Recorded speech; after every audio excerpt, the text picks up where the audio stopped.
Leadership. There is something about this word that conjures up as many images as there are those who are drawn to its pull and their perceptions of what it offers. And for those who follow, who place their hope, belief and trust in those who lead, the images of what a leader is are equally as varied. For most who find themselves moving into this realm and taking on the mantle of being a leader, the attraction suddenly changes shape as the road being traveled on reveals a tough and demanding journey, especially as the realization hits home of how ill-equipped you really are for this new responsibility. What is it about leadership that seems so mysterious or difficult to comprehend that only a handful understand it and do it well enough to become revered as good leaders? And what is it about this elusive enigma that leaves most speculating about what it takes just to get by, let alone become good at it? Perhaps there is a side to the coin that you are not being shown. A side that, when in place, will become the key that removes the guessing and unlocks the potential leader in you and gives you the confidence to boldly take the lead. But you need to know that the road a leader takes is tough. It's filled with struggles, it's filled with ups and downs. It will mean swallowing some difficult truths and letting go of many preconceived notions and even ego-driven aspirations. It will mean taking a bold departure from much of what the mainstream has been telling you to subscribe to, or what poor examples around you have been conditioning you to believe is the way. And let me tell you that many of you watching this will not make it onto this road or to the end of it. But for those of you who do, at the end of this road lies a level of confidence, effectiveness, fulfillment, meaning and significance that you probably cannot imagine. So, are you ready to go down this road with me?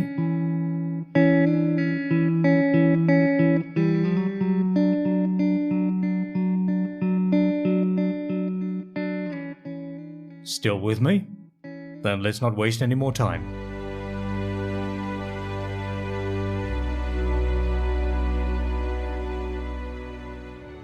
What do you think leadership is? Is it something that boosts the ego, places you in a position of power over others, gives you privilege or entitlement? Or is it a catalyst that can unleash the potential in those around you so they can achieve great things?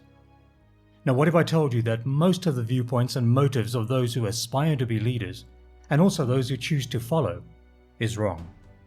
That the largely held perspective of a leader is a misnomer. It's something that over time we've assigned a label to, attached attributes to, and aligned our expectations to.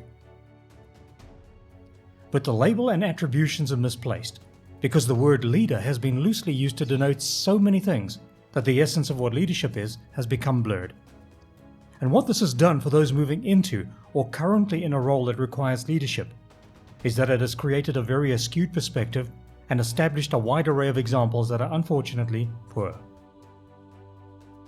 The truth is that much of what you believe about leadership has been influenced by a multitude of external factors. These include those who use leadership as a means to achieve their ulterior or self-serving motives. These are the misleaders. These often charismatic, influential, or powerful people unfortunately become the spotlighted examples for others. Then there are those who really want to lead, but have no idea how to go about it, and instead fumble from one mistake to the next. And then you have those who immerse themselves in tons of literature and online material, but somehow never get to apply it, or if they do, they apply it in a haphazard kind of way. In the absence of anything more substantial for those who find themselves having to lead, it becomes a collection of any of these influencing factors I just mentioned. And it is these factors that form and become your ingrained perception, your go-to methods and approach when applying your craft as a leader of others. But in your defense, what other examples do you have? For many who come into leadership roles, typically as managers, supervisors, or team leads, the true nature of the road soon reveals itself as exceptionally tough, especially when you are missing the fundamentals or any form of roadmap to set you on the right path and to guide you on your journey. And so, as you find yourself in this strangely familiar, yet complex and confusing space of human dynamics, it's easy to overlook that you are under-equipped for this departure from your old craft and rapid arrival into a new craft.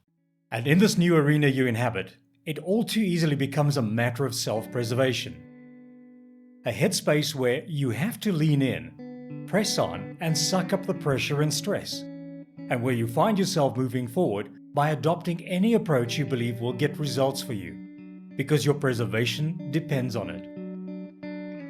Unfortunately, for many in leadership roles, when they come under enough pressure, and because they are not equipped for the role, the strategy becomes one of pursuing their objectives without much regard of how they go about doing so.